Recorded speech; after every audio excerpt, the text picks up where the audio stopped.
마태복음 19장 23절부터 26절까지 우리 다 같이 한 목소리로 우리 함께 봉독합니다. 예수께서 제자들에게 이르시되 내가 진실로 너희에게 이르노니 부자는 천국에 들어가기가 어려우니라.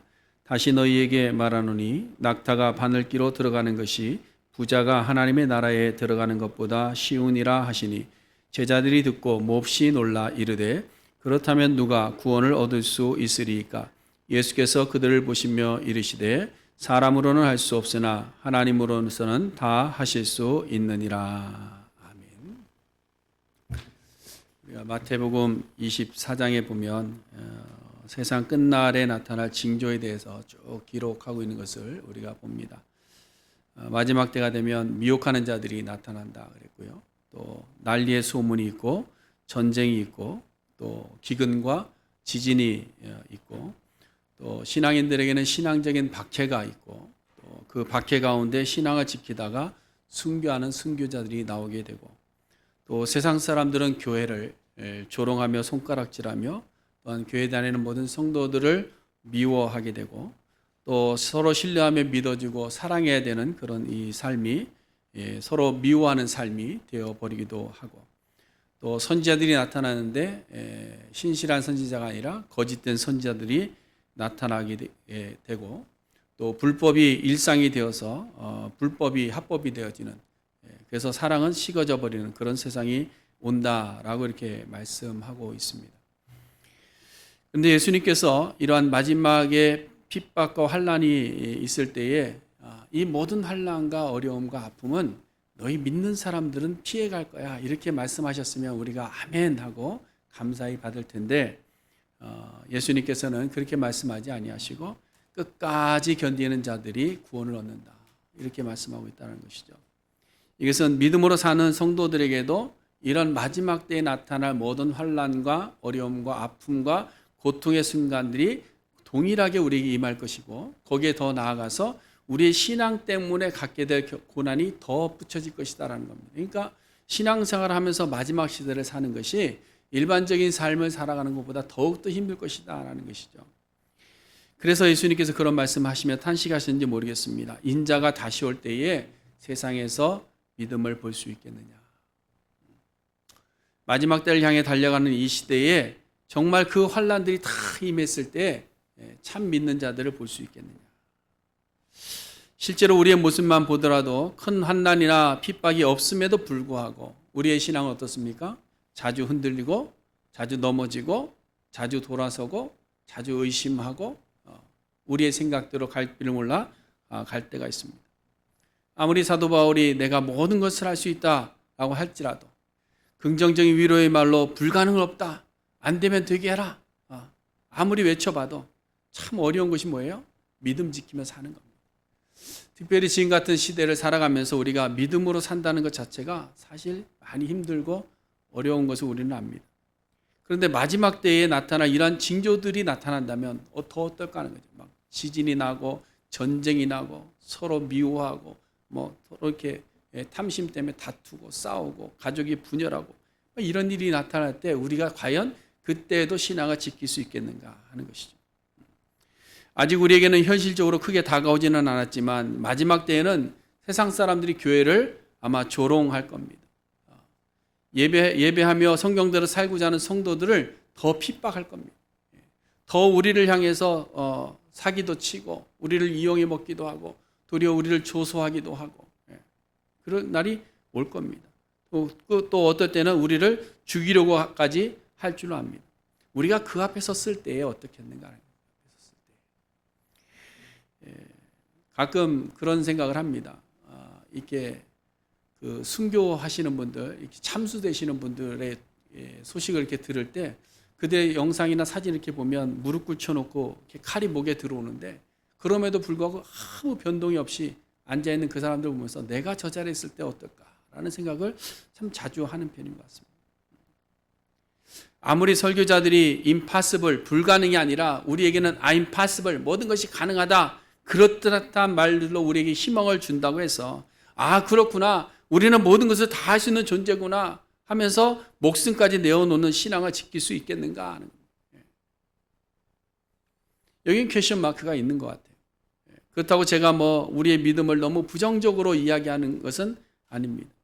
사실은 현실적으로 우리의 타고난 자기중심적인 이기주의를 부정할 수 없기 때문에 그래요. 부정할 수 없기 때문에. 여러분 보세요. 우리가 지난 1년 넘게 코로나 바이러스라는 이 환란을 겪고 있는데요. 이 코로나로 인해서 나타나는 현상들이 뭐예요? 교회가 어려움을 당하죠. 예배의 자유로움이 없어집니다. 그렇죠? 그런데 거기에 대해서 우리는 불편해하지 않습니다.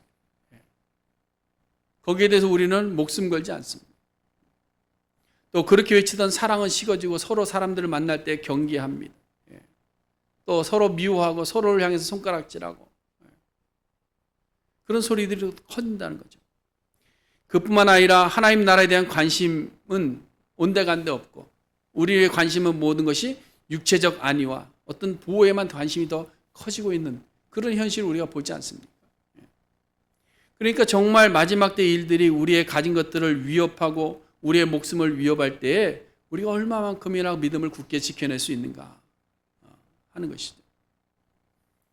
그래서 우리는 마지막에 나타날 환난과 핍박의 문제를 잘 이겨내야 되는데요. 근데 어떻게 이겨내야 될까 하는 고민에 대한 답을 찾아야 되는데 어떻게 하면 찾을 수 있을까? 사실은 지금 우리의 현실을 먼저 보면 아는 겁니다. 어느 정도 보면 알 수 있는 거예요. 왜냐하면 지금부터 우리의 신앙의 중심적 가치가 분명하고 그 중심 가치를 견고하게 붙잡는 삶이 지금부터 되지 못하면 마지막 때는 보나마납니다. 그때는 보나마나요. 지금도 우리가 믿음을 붙잡고 살려고 하지 않는데 우리의 목숨이 걸린 자리에서 우리의 것을 내어놓고 신앙생활을 하겠습니까? 안 하잖아요. 그래서 지금 내가 무엇을 가지고 있는지, 지금 내가 무엇을 붙잡고 있는지, 지금 내가 가장 소중하게 생각하는 것이 무엇인지가 중요하다. 자, 오늘 본문을 좀 보시면 오늘 본문은 16절에 예수님을 찾아왔던 부자 청년이 떠나간 이후에 예수님께서 제자들과 따로 모여서 대화하시면서 청년의 예를 가지고 제자들을 교육하신 내용입니다. 이미 지난 시간에 말씀을 드렸지만 한 부자 청년이 예수님께 찾아왔습니다. 와서 영생에 대해서 질문합니다. 어떻게 해야 영생을 얻을 수 있습니까? 그때 예수님께서 가서 계명을 지켜라. 계명을 지켜라. 청년은 자신 있게 이야기합니다. 내가 모든 계명을 다 지켰습니다. 혹시 더 필요한 것이 있습니까? 라고 되묻습니다. 이것은 사실 질문이라기보다는 자신의 삶과 지식에 대한 또한 영생에 대한 확신을 예수님을 통해서 다시금 확인받고 싶은 것이죠. 아, 그래, 네가 참 잘했다. 아, 그래, 네가 하나님 나라에서 영원한 삶을 누릴 수 있겠구나. 이런 이야기를 듣고 싶었던 것이죠. 근데 문제는 그 다음에 생겨난 겁니다. 이 청년의 의도와는 다르게 예수님은 정말 더 필요한 것이 부족한 것을 하나 제안하는 것이 있습니다. 그것이 뭐냐면 내 소유를 팔아서 가난한 자들에게 주라는 제안입니다. 네 소유를 다 팔아서 가난한 자에게 주라. 여기서 이제 청년이 딱 걸린 거죠. 그래서 22절에 보면 재물이 많음으로 이 말씀을 듣고 근심하며가 아니라 다른 성경에 보면 심히 근심했다. 청년은 영원한 생명 얻기를 희망했습니다. 그리고 현재의 삶에서 계명을 잘 지킴으로 어느 정도 영원한 생명에 대한 자신하기도 했습니다. 그러나 결국은 뭐예요? 그 영생보다 무엇이 더 소중한 겁니까? 재물이 더 소중했다. 그러니까 그 재물을 팔아서 가난한 자에 다 나눠주라니까 거기에 심히 근심이 생기기 시작한 겁니다. 결국 부자 청년의 영생의 길에서 걸림돌은 재물이 되었던 것이죠. 재물. 그래서 예수님께서 부자 청년이 돌아간 이후에 다시 제자들에게 천국 하나님 나라에 대해서 교육을 시작하신 것입니다. 우리에게도 마찬가지입니다.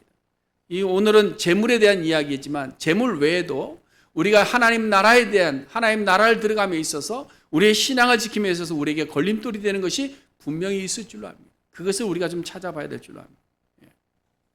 근데 예수님께서 이제 제자들을 교육하신 내용이 23절과 24절의 내용인데요. 간단히 줄여서 말하면 부자가 하나님 나라에 들어가는 것보다 낙타가 바늘기로 들어가는 것이 더 쉽다라는 겁니다.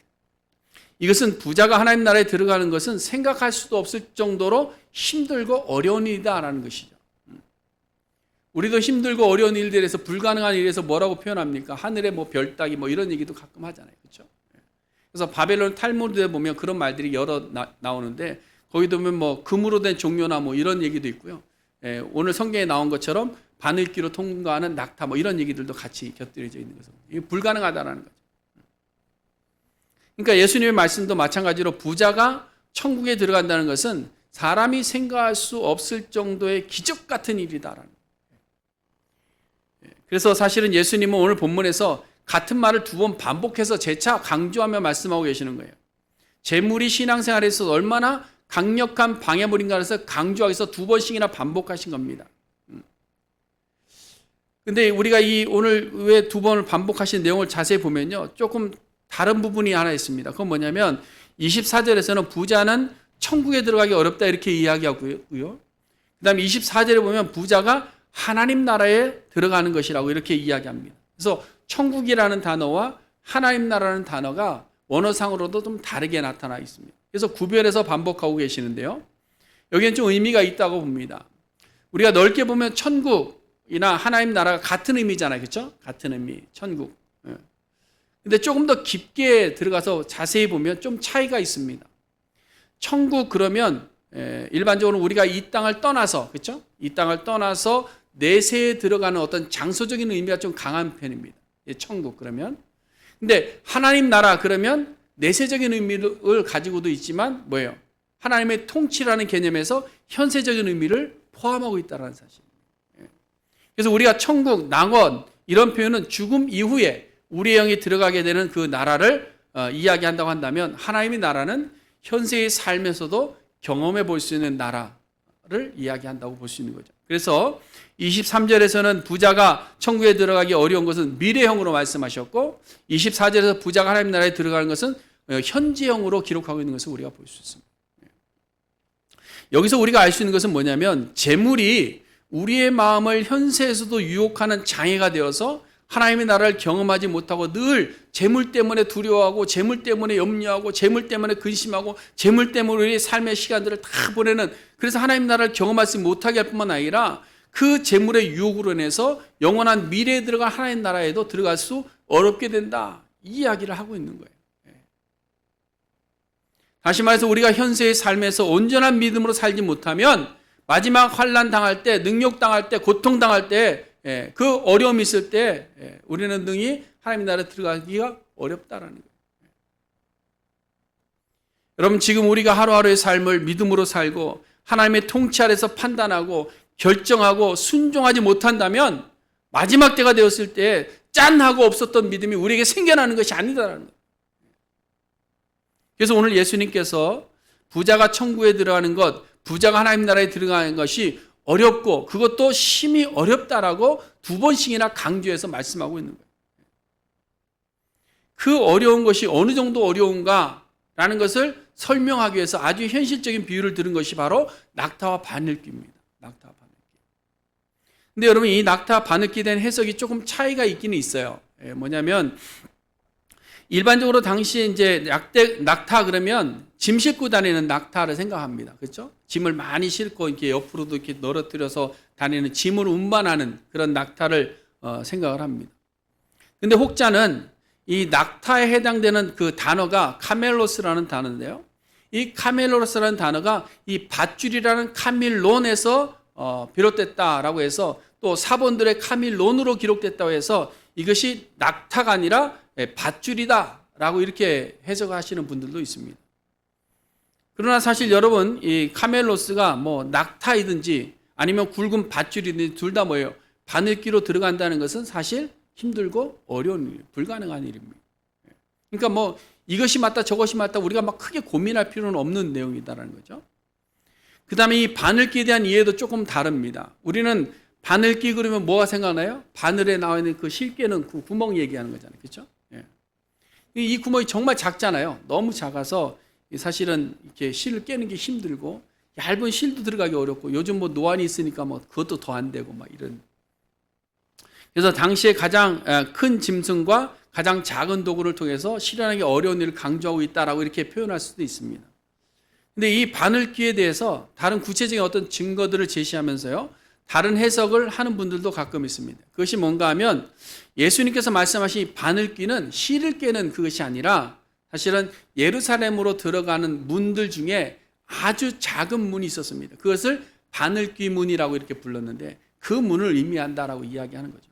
그래서 이 바늘귀 문은 이제 성 안의 보안을 위해서 성문을 닫고 저녁 시간이 되면 다른 사람이 들어오지 못하도록 하기 위해서 한 사람만 간신히 출입할 수 있도록 만들어 놓은 문이 있었다고 합니다. 그래서 실제로 지금 예루살렘에 가보면 예수님의 무덤교회가 있어요. 그 예수님 무덤교회 옆에 러시아 정교회가 있는데 그 교회 건물 안에 보면 바늘귀 문이 좀 남아 있습니다. 영상 한번 올려주실래요?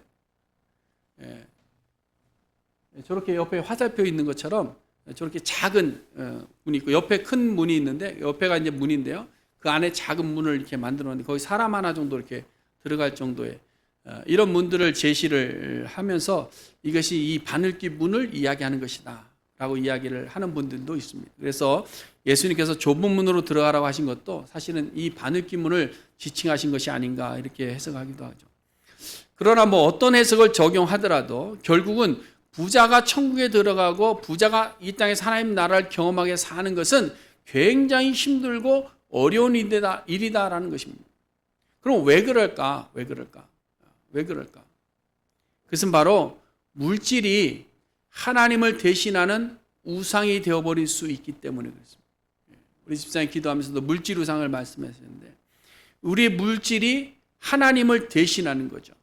그러니까 하나님이 우리에게 행복을 주고 하나님이 우리의 삶의 기준이 되고 하나님이 우리의 삶의 모든 것들을 움직여 가시는데 우리의 물질이 그 자리를 대신한 그것이 우상입니다. 그러다 보니까 이 물질이 우리들의 삶의 목적이 되어버리기도 하고 또한 이 물질이 우리의 삶의 행복을 위한 유일한 기준이 되어버리게 돼요. 그래서 물질이 넉넉하면 행복하고 물질이 없으면 힘들고 고통스럽고 이런 겁니다. 여러분 이 재물 물질이라는 것은 사실 없어도 힘들어요. 그렇죠? 없으면 힘들어요. 지갑이 비어있으면요 어디 가도 주눅 들어 살아요. 주머니를 뒤졌는데 뭐가 없으면 조금 힘들어요. 근데 또 있어도 힘들더라고요. 제가 100불짜리 몇 장 갖고 있으면요 어디 가면 이 돈이 있는데 돈 내야 되는 이런 걱정도 있고요. 이거 잊어버리면 어떡하나 이런 걱정도 있고 돈은 있어도 힘들어요. 또 어중간해도 좀 힘든 것 같아요. 야, 요거 가지고 비즈니스해서 돈 더 모을 수 있는데 막 이런 생각들. 이거 어중간해도 힘든 것 같아요. 그래서 너무 없으면 없어서 믿음만을 가지고 행복하게 사는 것이 힘들고요. 있으면 가진 것 때문에 그것에 취해 살다 보니까 믿음으로 사는 것이 힘들고요.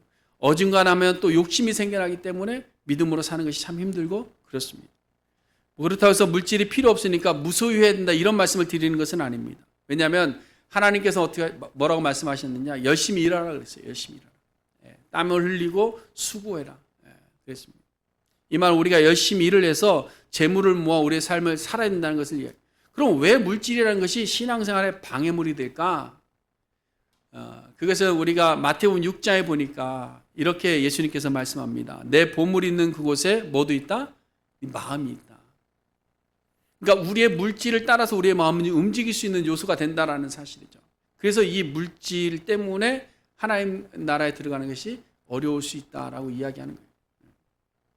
그리고 24절에 보니까 이제 한 발 더 나가서 말씀하신 것이 뭐냐면 한 사람이 두 주인을 섬길 수 없듯이 하나님과 재물을 겸하여 섬길 수 없다. 그러니까 어느 것 하나를 섬기는 거죠. 그러니까 둘을 다 섬긴다고 말하는 것은 사실은 거짓말이 될 수 있는 겁니다. 사실은 더 중요한 것이 하나 있는 거예요.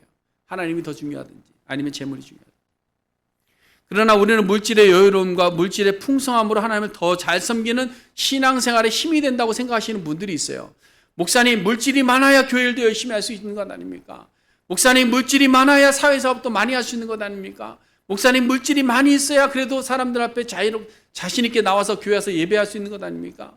가정이 힘들고 경제가 파탄나고 삶이 힘들고 어려우면요 교회 가는 것도 창피해서 못 가겠어요. 그러나 여러분 우리가 하나님을 섬기는 것은 물질의 유무에 따라 사는 것이 아닙니다. 물질이 넉넉하니까 하나님 잘 섬기고 물질이 바닥이 났으니까 나는 못 섬기겠다 그래서는 안 되는 거죠. 우리의 신앙은 이 재물을 많이 얻고자 하는 목적 때문이 아닙니다. 하나님 앞에 나서 하나님 내 주머니 채워주세요. 이것 때문에 우리가 신앙생활하는 것이 아닙니다. 그뿐만 아니라 물질이 우리의 신앙을 견고하게 지켜주는 것이 아닙니다. 물질을 많이 모았다고 해서 물질의 풍요함을 얻었다고 해서 물질의 부유함의 복을 받았다고 해서 그 물질이 나의 신앙을 견고하게 지켜주는 것은 아니더라는 겁니다. 여러분, 물질이 풍성해서 우리 신앙이 자라갑니까? 아니잖아요. 그렇죠? 저는 그런 반대의 경우를 더 많이 봅니다. 물질이 풍성한 사람들이 물질의 풍요가 생기니까 그 다음 뭐예요? 간절함이 사라지는 거예요. 하나님에 대한 간절함이 사라지는 거예요. 그다음에 물질을 가지고 누려야 될 시간이 더 필요한 겁니다. 그런 것을 많이 봅니다. 여러분, 우리의 곳간에 재물이 차고 넘친다고 해서 우리의 신앙이 더욱 견고해지고 우리의 신앙이 더욱 자라가느냐? 결코 그렇지 않다는 거예요. 여러분, 오늘 본문의 예가 그겁니다. 이 부자 청년의 진짜 문제가 뭐냐? 물질이 많았다는 것이 아닙니다. 만일에 예수님께서 너가 물질이 많으니까 더 많은 사람들을 좀 구제하라 했으면 아마 이 청년은 했을 것 같아요. 그렇죠? 했을 것 같아요. 여러분, 본문 한번 잘 보세요. 예수님께서 너 있는 것을 다 팔아, 내 소유를 다 팔아서 그렇죠? 그래서 그냥 자기의 있는 것, 남는 것 가지고 구제하는 일은 잘 할 수 있습니다. 그런데 자기의 모든 것을 내어놓고 그 다음에 나를 따르는 이 말씀이 걸리는 거예요. 이 청년의 머리에서 금방 돌아가는 거죠. 아니, 내 것을 다 팔아서 가난한 적이 좀, 그럼 나는 어떻게 살아? 이런 질문이 나오는 겁니다. 계산이 나오는 겁니다. 여러분, 우리가 하나님을 섬길 때에 내 계산으로 남는 것이 있어서 드린다면 그것은 두 마음입니다. 여러분, 우리 시간이 남아서 예배한다면 그건 두 마음이에요. 우리 물질이 남아서 하나님 앞에 예물하고 우리가 물질이 남아서 11조하고 물질이 남아서 구제한다면 그 두 마음입니다.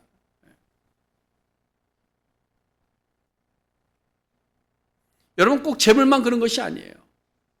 나의 모든 것을 모아놓고 남는 것으로 신앙생활하면 그건 다 두 마음이에요. 두 마음. 그래서 그 중에 가장 큰 것이 재물이고요. 그 다음에 재물이 넉넉하면 생기는 것이 명예고요. 그 다음에 생겨나는 것이 뭐냐면 취미생활이에요. 그러니까 재물이 없으면, 재물이 넉넉하면 신앙생활하고, 또 그 다음에 명예욕이 떨어지면 신앙생활하고, 그 다음에 뭐예요? 취미생활할 것 없으면 신앙생활하고. 이거 뭐예요? 두 마음이에요, 두 마음. 그래서 물질을 얻기 위해 힘쓰느라 하나님의 말씀대로 살지 못하다가 물질이 넉넉하여지면 그 물질 가지고 그 다음에 뭐예요? 명예를 내고 싶어 하느라고 하나님 앞에 겸손하지 못합니다. 자기 이름을 내기 시작해야 되니까. 물질과 명예를 얻게 되면 그 다음에는 삶의 쾌락을 추구합니다. 그러다 보니까 하나님 앞에 나올 수 있는 시간이 부족한 거예요. 왜? 나의 쾌락을 즐길 시간이 부족한 거예요. 여러분, 물질과 하나님, 명예와 하나님, 쾌락과 하나님을 함께 섬기려는 두 마음들이에요. 두 마음. 이 두 마음으로는 하나님을 바로 섬기며 마지막 때가 왔을 때 믿음을 지켜낼 수가 없는 겁니다. 그러므로 우리가 신앙생활하고 바로하고 끝까지 견뎌낼 수 있는 믿음의 소유자가 되기 위해서는 이 물질에 대한 유혹에 넘어서는 안 돼요. 물질에 대한 가치관이 확고해야 됩니다. 물질은 오직 누가 주시는 거예요? 하나님이 주시는 거예요. 마태복음 6장에 보면 예수님께서 분명히 산상수훈에서 말씀하셨습니다. 너희가 목숨을 위해서 무엇을 먹을까? 무엇을 마실까? 몸을 위해서 무엇을 입을까? 염려해라 말아라. 염려하지 말아라. 너희가 염려한다고 그 길을 한 자나 더 할 수 있느냐? 할 수 없다. 그러므로 너희는 먼저 그의 나라와 그의 의를 구하라. 그리하면 그 다음 뭐죠? 이 모든 것을 너희에게 어떻게 한다? 내가 더하리라. 누가 더해 주신다고요? 하나님이 더해 주신다. 여러분, 물질과 하나님 나라를 바꾸지 마시기 바랍니다. 물질 때문에 영원한 생명을 잃어버리지 마시기를 바랍니다. 물질로 하나님을 기쁘시게 할 수 있다는 착각에서 벗어나시기를 바랍니다. 그래서 여러분, 너무 부자 되기를 구하지 마세요. 이런 목사 이런 얘기 되는지 모르겠지만 너무 부자 되려고 구하지 마세요. 오늘 본문에 뭐라고 그랬어요? 부자가 천국 들어가기 어렵던데 왜 이렇게 부자 되려고 그러세요?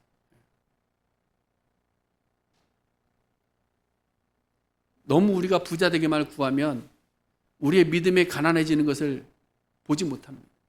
우리 영적으로 죽어가는 것을 보지 못해요. 무감각해지는 거예요.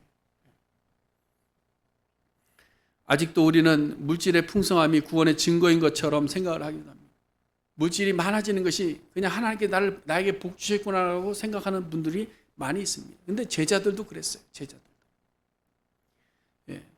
믿음의 결과를 물질의 풍요함으로 오해하고 살았던 거예요. 그래서 오늘 본문에 보시면 25절에 그럼 누가 구원을 얻을 수 있으리까? 왜 이런 질문 던졌죠? 믿는 사람들은, 하나님의 백성들은 부자 되는 것이 당연하다고 여긴 겁니다. 그러니까 부자들이 천국에 들어가지 못하고 부자들이 구원을 받지 못한다. 이게 무슨 말이냐? 근데 그럴 수밖에 없는 것이 구약 성경에 보면 복의 개념이 그래요. 복의 개념이. 하나님의 선민들이 가지는 복의 개념은 뭐냐면 부요함입니다. 하나님이 그들을 부요케 하시는 거예요. 하나님이 그들을 장수하게 하시는 거예요. 하나님이 그들의 자녀의 수가 많아지게 하는 거예요. 그것이 구약적인 복의 개념이었습니다. 그래서 믿음의 선조들 한번 잘 보시면 아브라함이 어떻게 됐습니까? 아브라함 이방인처럼 막 돌아 나그네였는데 그 사람이 갑부가 되잖아요. 그렇죠? 갑부가 됩니다. 이삭이 어떻습니까? 이삭도 마찬가지예요. 타지에 갔는데 농사를 졌더니 다른 사람들보다 100대나 됐어요. 뭐 특별한 기술이 있는 것도 아닌데. 야곱은 어떻습니까? 형 속이고 사기치고 삼촌 라반의 집에 갔는데 거기서 어떻게 됐죠? 거부가 됩니다. 거부. 세경 제대로 받지도 못하고 삼촌에게 다 속임 당했는데 그럼에도 불구하고 거부가 돼요. 그런 내용들이에요. 환란의 대명사 욥은 어떻습니까? 욥은 환란 당하고 고난 당하고 모든 것을 다 잃어버렸지만 어떻게 됐어요? 나중에 결과는 뭐죠? 갑절의 복을 받더라. 이거 갑절의 복. 다윗도 보면 가난하지 않았잖아요. 그렇죠? 솔로몬도 부유했잖아요. 지혜가 있었잖아요. 이게 구약적인 개념들이에요. 그러니까 물질의 복을 받았다는 것은 하나님의 은혜를 받은 자이고 하나님의 구원받은 백성의 이런 개념을 가지고 있는 겁니다. 이러한 구약의 물질적 복의 개념들을 제자들도 가지고 있었을 뿐만 아니라 오늘날 기독교도 똑같이 가지고 있다는 거예요. 그래서 우리가 흔히 하는 말로 교회 다니며 복 받습니다. 그렇잖아요. 옛날에 전도의 대명사가 뭐죠? 교회 갑시다. 교회 가면 모든 것이 잘 됩니다. 이거예요. 전도 내용. 예수 믿으면 복 받습니다. 예수 믿으면 자녀들이 잘 됩니다. 이게 다 복이. 그게 다 어디로 연결돼요? 이 물질의 복으로 연결돼요. 물질의 복. 이런 개념에서 벗어나지 못하는 거예요. 그러니까 예수를 잘 믿고 교회 가서 봉사 잘하고 헌금 많이 하면 하나님께서 더 많은 것으로 주신다. 이런 개념을 가지고 있는 거예요. 그러니까 물질이 넉넉하면 뭐예요? 자신 있게 교회 생활도 하고 신앙생활도 하고 사람들에게 보이기도 하는 겁니다. 근데 사업이 망하고 힘들어지고 고통스러워지고 가진 것이 없고 막 이렇게 살면 뭐예요? 창피해서 교회 못 간다는 거예요. 물질하고 하나님 성경하고 무슨 상관이 있냔 말이에요. 사랑하는 성도 여러분, 물질의 부유함이 우리를 낙타로 만들어버리고 있는 거예요. 물질을 추구함이 우리를 낙타로 만들어버리고 있는 거예요. 물질의 복을 추구하는 것이 우리를 낙타로 만들어버리고 있는 거예요. 그래서 우리는 우리의 몸에다가 많은 물질을 쌓는 것을 복으로 생각하고 있습니다. 근데 낙타가 바늘귀로 들어가지 못한다고 하잖아요. 그러므로 우리의 신앙이 이 낙타가 되어서는 안 되는 거예요. 낙타. 그럼 천성적으로 물질 때문에 고통스러울 수밖에 없는 우리의 모습을 어떻게 하느냐는 거예요. 어떻게 하느냐. 우리 그리스도인들은 그럼 가난하게만 살아야 됩니까? 아니잖아요. 오늘 본문에서 예수님께서 뭐라고 말씀하십니까? 사람으로는 할 수 없으나 뭐예요? 하나님은 다 하실 수 있는 거예요. 이게 정답입니다. 사람으로는 할 수 없으나 하나님으로서는 다 하실 수 있는 거예요. 우리에게는 낙타와 같은 어떤 욕심들도 있습니다. 우리의 잘못된 생각들도 있습니다. 그렇다고 해서 절망할 필요는 없다라는 거예요. 하나님 우리를 새롭게 하실 수 있다는 사실입니다. 하나님 우리를 변화시킬 수 있다는 사실입니다. 하나님 우리를 새로운 모습으로 우리를 성장시켜 갈 수 있다는 겁니다. 하나님은 낙타된 우리를 바늘귀로 움직여 가실 수 있는 분이라는 겁니다. 그것을 우리에게 이야기하는 거예요. 여러분 이것을 믿는 것이 신앙입니다. 여러분 성경의 역사에는 낙타를 바늘귀로 들어가게 하셨던 수많은 일들을 기록하고 있는 게 성경이에요. 그렇죠? 이스라엘 백성들이 애굽에서 나왔습니다. 그 다음에 가다 보니까 홍해를 만났어요. 근데 뒤에는 애국 군대가 쫓아옵니다. 그 막힌 상황 속에서 어떻게 됐습니까? 아무것도 사람으로 할 수 있는 일이 아무것도 없었어요. 그때 하나님께서 모세를 향해서 말씀하시고 너희는 가만히 서서 여호와께서 오늘 너희에게 행하시는 구원을 보라. 그리고 낙타와 같은 이스라엘 백성들을 구원하시기 위해서 하나님께서는 홍해라는 바늘길을 크게 열어주셨어요. 그리고 그들로 통과하게 하십니다. 가나안 땅을 정복하러 들어갑니다. 약속된 땅입니다. 그런데 첫 번째부터 관문이 있어요. 여리고라는 성이 난공불락의 성입니다. 우리의 생각으로는 갈 수 없습니다. 이스라엘 백성들의 전투력으로는 무너뜨릴 수가 없는 성입니다. 근데 하나님께서 어떻게 하셨습니까? 그 성을 무너뜨리셨어요. 그리고 낙타로 들어가게 하십니다. 그러므로 우리가 어떠한 어려움과 환난 가운데서도 믿음을 지키며 견고히 서기 위해서는 모든 것을 하실 수 있는 하나님에 대한 믿음 앞에 서는 겁니다. 여러분, 이사야 43장이 우리에게 큰 은혜가 되는 말씀이고 위로가 되는 말씀인데요. 거기 보면 우리는 물 가운데로 지나기도 하고 불 가운데로 지나기도 하지만 하나님께서 그 물 가운데서 불 가운데 우리를 지키시고 구원하시겠다고 말씀하세요. 그리고 뒤에 가서 보면 또 뭐라고 말씀하시느냐. 내가 행하리니 누가 막겠느냐. 내가 행하기로 작정했으면 막을 자가 없다라는 겁니다. 낙타가 아무리 커도 바늘귀가 아무리 작아도 그리로 통과시키고로 하나님께서 작정하시면 통과시키시겠다는 거예요. 우리의 삶의 인생이 그렇습니다. 우리의 삶. 내가 스스로 낙타가 돼서 그를 뚫고 지나가려면 못 뚫고 지나갑니다. 그러나 하나님을 의지할 때, 하나님 앞에 모든 것을 내어놓을 때, 하나님을 믿고 나아갈 때 우리는 우리의 몸집이 낙타 같을지라도 바늘귀로 문명히 통과해 들어갈 수 있게 되는 줄로 믿습니다. 사랑하는 성도 여러분, 우리는 재물을 싣고 명예를 싣고 또 쾌락을 싣고 신앙의 여정을 걷겠다는 낙타와 같은 존재들입니다. 물질이 다가 아니라는 것도 그것을 모르는 것도 아닙니다. 명예는 한순간에 깨져버리는 것도 우리는 압니다. 쾌락이 영원한 행복을 주지 않는 것도 다 압니다. 그리고 이러한 것들이 우리의 마음을 빼앗고 있다는 것도 다 압니다. 그럼에도 불구하고 우리는 여전히 우리의 가진 것을 포기하지를 못합니다. 그렇다고 해서 여러분 우리가 신앙을 포기할 수도 없는 것 아닙니까? 그렇다고 해서 우리가 영원한 하나님 나라를 포기할 수도 없는 거예요. 그럼 어떻게 해야 될까요? 바늘귀 문을 열어주시는 분이 있습니다. 바로 하나님입니다. 그 하나님 앞에 낙타된 우리가 무릎을 꿇어야 돼요. 무릎을 꿇고 우리의 것들을 내려놓고 하나님께서 여시는 그 길을 향해 달려가야 돼요.